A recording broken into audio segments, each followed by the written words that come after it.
A consequência está desastroso.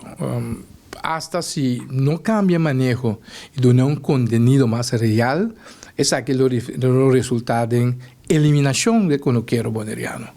Atra um manejo, não mira nenhum plano, análise de risco. Mas se não assim, los ali perguntam que consequência o manejo lo tem para o conuqueiro não. Se me dizer que o conuqueiro vou ter que ser a boca aberta não. Isso significa que o conuqueiro tem que ser conuco. É mistério de waia. Rol de waia dá $250 para rol de 100 metros. E tem sempre para quê?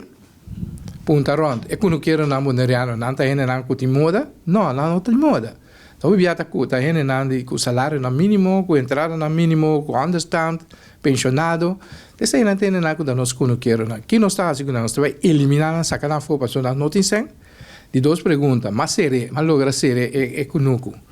Por certo, bom, vou capiar de maneira antes tampouco mais sobre a natureza. Como você é cuidado, tampouco tem como provar. De duas perguntas, tá, mas comida acaba de conuco. Quem está dando lá comida? É conuqueiro tem suficiente sempre comprar comida para EBC, não? Não. Pois, no momento que vem manejo, me se hace análise de risco, marane análise de risco que eu tenho bem com medida para suavizar e para ajudar com o quero. Bom atender e bom mira de nenhum presupuesto subsídio para com o quero na boneriano. Então, sempre que o governo me se vai na nós escuta deputado papi, mas é bonita, pero não há nenhum plano para com o quero não. O plano que tem para eliminar com o quero não. Se não vem o plano também para financiar, subsidiar com o quero não, nós também riba manejo que liquidar com o quero não boneriano. Acaba com não.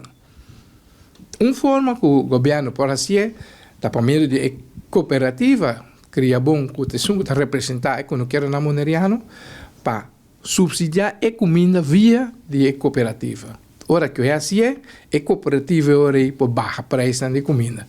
Agora que, por exemplo, o que nós estamos vendo aqui de alfafa, deve sair $25, 25,50 para um pacote de 25 quilos. E me se porta $10,50. Pois nós podemos dizer que não quero pagar $10,50, o governo pode subsidiar e $10,50 outro.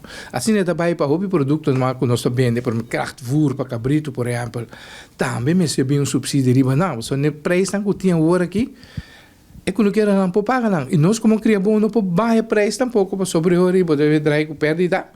Já que cria bom, então, uma organização que tem roupa e placa tampouco, pode dar com pérdida, e pode subsidiar, é que não quero não, para manejo que o governo introduzir.